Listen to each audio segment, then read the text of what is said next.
Muito bem, pessoal. Nessa aula nós vamos ver alguns exemplos de doenças causadas por nematóides, que são os vermes cilíndricos, pseudocelomados. Pois bem, então assim, são doenças que afligem um número muito grande de pessoas. Aqui nós vamos ver a ascaridíase, que é causada pela lombriga, a ancilostomose. Olha, de acordo com essa estimativa, quantos milhões de pessoas são afetadas no mundo. Mas vamos também ver rapidinho bicho geográfico, oxiuríase e também vamos dar uma olhada na filariose. Pois bem, primeiro, as caridíase. Quem causa são as lombrigas, que o nome científico é Ascaris lumbricoides. São os vermes até grandinhos, ó, que estão as fêmeas que chegam a 35 centímetros. Tá? As fêmeas são maiores do que os machos. Eles são parasitas monoxenos, ou seja, completam o ciclo de vida todinho em um hospedeiro apenas. Eles parasitam o intestino delgado, tá? Que é o órgão onde ocorre a maior parte da digestão e a geração de nutrientes, né? Para eles roubarem. E lá fica se reproduzindo, macho e a fêmea, né? Fazendo reprodução sexuada e gerando ovos. Aí esses ovos são eliminados pelas fezes. Aí esses ovos vão contaminar a água ou alimentos por aí. Tá? Então, a típica doença que para prevenir você tem que adotar medidas de saneamento e higiene.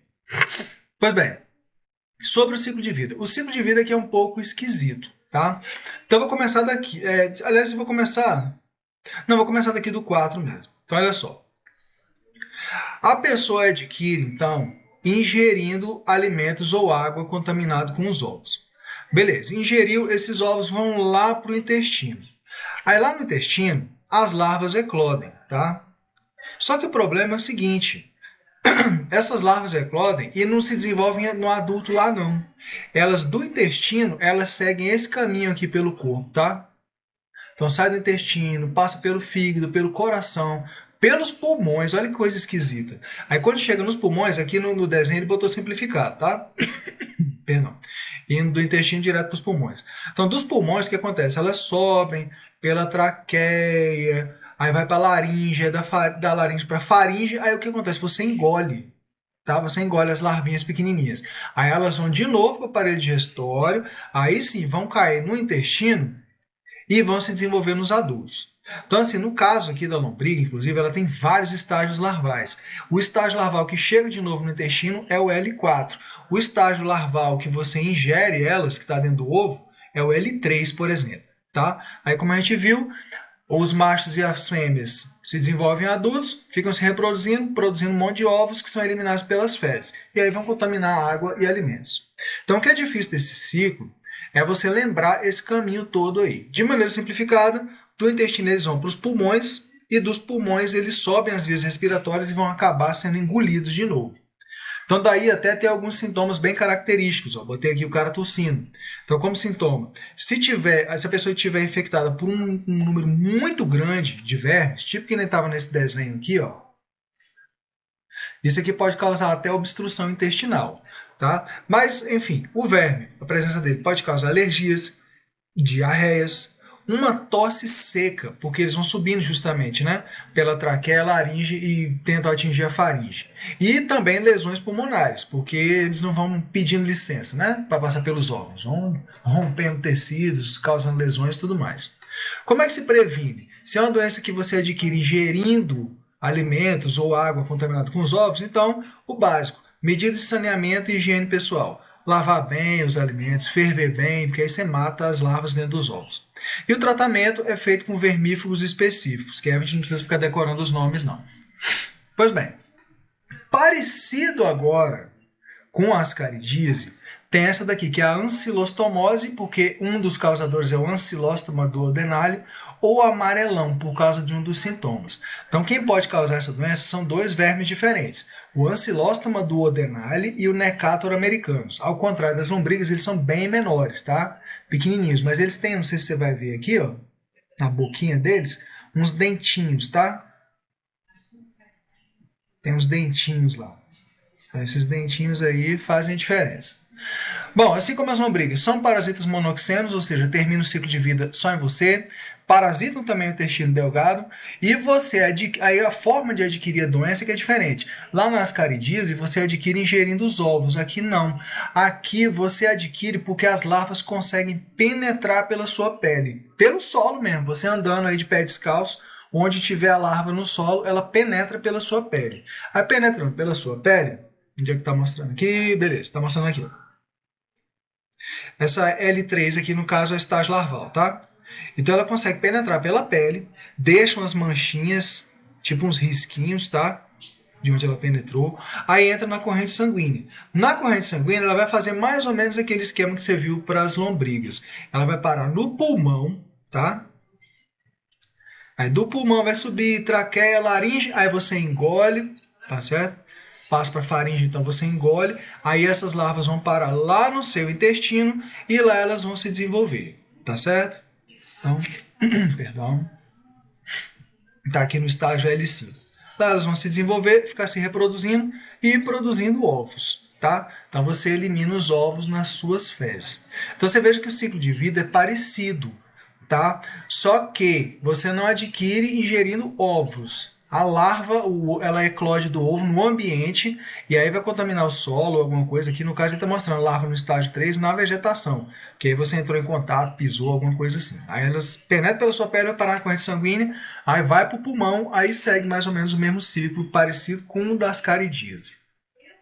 Pois bem, de sintomas. Então lembra daqueles dentinhos, né? Elas podem causar hemorragias internas e aí por conta da hemorragia a pessoa fica pálida e anêmica. Você imagina um trabalhador do campo moreno com palidez e anemia, ele fica como? Amarelão. Por isso que o outro nome que a gente dá para a doença aqui no Brasil é amarelão, tá? Bom, mesmo esquema. Como é que se previne? Medidas de saneamento e higiene pessoal para dar destino adequado às fezes humanas, mas também lavar bem e ferver bem os alimentos, que você pode adquirir também comendo a larva, tá? E andar calçado, justamente para evitar que as larvas penetrem aí pela sua pele, certo? Bom, e o tratamento, mesmo esquema. Vermífugos ou medicamentos específicos e às vezes tem que suplementar com ferro, por conta dessas hemorragias aí que causam anemia.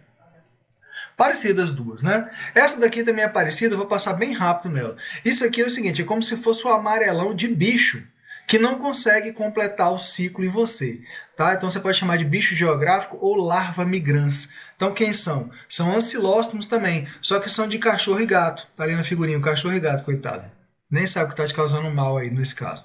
Eles não conseguem completar o ciclo no humano. Então o que acontece? Você pisa lá no mato ou alguma coisa assim que tem a larva entra na sua pele, só que não consegue atingir a corrente sanguínea. Então ele deixa umas marcas, tá? Por isso que está pintado aqui o cara. Vamos supor que o cara deitou aqui no chão, a larva penetrou por aqui, ele deixa tipo umas marcas assim, de onde estava tentando entrar na corrente sanguínea, mas não consegue. Aí depois de um tempo ela morre, tá? Mas deixa essas feridinhas cutâneas aí, tá certo? Então, a forma de prevenção é bem parecida. Medidas de saneamento e higiene, dar destino adequado para as fezes desses bichos e tudo mais, andar calçado, né? Uma coisa importante, impedir que eles defequem em parquinho, que criança brinca, essas coisas. E o tratamento é feito também com vermífugos específicos. A enterobiose ou oxiuríase é uma que a gente fala na sala e o pessoal fica rindo. Então, quem causa? São esses vermes aqui, enteróbios ou oxiúros vermiculares, bem pequenininhos, ó, até 1 centímetro. Eles não parasitam o intestino delgado, eles parasitam o intestino grosso, lá ficam se reproduzindo. Também é monoxeno, ou seja, só precisa de um hospedeiro para completar o ciclo de vida. E você também adquire ingerindo ovos, que nem é a ascaridíase. Tá? Então é fácil espalhar, o ovo espalhar por roupa e coisas desse tipo. O negócio é o sintoma, tá? O sintoma mais característico dessa verminose é uma coceira no ânus, um prurido anal. Por favor, na hora da prova, escreva prurido anal se for o caso, tá? Porque o que acontece é que, normalmente, de noite, as fêmeas que estão grávidas, elas vão lá para a região do ânus para poder botar os ovos. Isso aí gera uma coceira. É isso aí, é científico, tá? Bom, enfim, prevenção. Saneamento e higiene pessoal, de novo. Lavar e ferver bem os alimentos e lavar bem as roupas. Porque, por exemplo, em roupa íntima, essas coisas, ficam os ovos lá.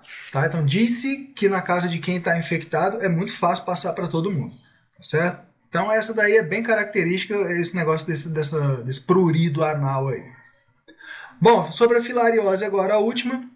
Essa aqui é bem diferente das outras. Quem causa é um verme nematóide chamado Wuchereria bancroft, está aqui o bendito aqui do lado. Ele não parasita o intestino, ele parasita os vasos linfáticos. Lembra quem eram esses vasos linfáticos? É um sistema que drena os fluidos dos tecidos de volta para a corrente sanguínea. Agora, como é que você adquire? Nesse caso aqui tem um vetor, tá? você adquire a doença causada através da picada desses mosquitos marronzinhos aí, esses culex. Então ele é o vetor. Vou até botar aqui. Vetor. Tá? Então, nesse caso, como tem esse vetor artrópode aí, esse parasita, ao contrário dos outros, não é monoxeno, é heteroxeno. Aí, no caso humano, é o hospedeiro definitivo, ou seja, aquele onde ocorre a reprodução sexuada, pode ocorrer a assexuada também, mas onde ocorre a reprodução sexuada é o hospedeiro definitivo. E o mosquito é o hospedeiro intermediário. Bom, olha aqui, você adquire a partir da picada do mosquito, que te transfere os vermes nos estágios larvais, né? E aí eles vão acabar lá nos seus vasos linfáticos. E aí tem um problema meio complicado dessa doença. Não vou dar muita ênfase aqui no ciclo de vida não, tá? O negócio é, o mosquito te transmite picando, aí os vermes passam para a tua corrente sanguínea e vão parar lá nos vasos linfáticos e adquire também picando uma pessoa contaminada, tá? O negócio é que o sintoma mais característico é a obstrução dos vasos linfáticos, já que os vermes vão se multiplicando lá. Isso causa uns inchaços muito grandes, às vezes esses inchaços são irreversíveis. Eu botei essa figura porque nesse caso aqui está sendo revertido, tá? Mas às vezes a pessoa fica com a perna assim a vida inteira. Ou os seios, ou os testículos, tá? Fica gigantesco, porque vai acumulando líquido. Ele obstrui os vasos linfáticos, tá? Então, assim, como é que se previne? Combate a mosquito. Basicamente, se tem um mosquito vetor, você já sabe, combate a mosquito. E o tratamento também pode ser feito com vermífugos específicos. Claro que tem que começar cedo, ser identificado cedo, porque senão aí o dano pode ser irreversível. Então, beleza, pessoal, isso aí foi para dar uma ideia geral das doenças que são causadas por nematóides. Falou, valeu e até a próxima.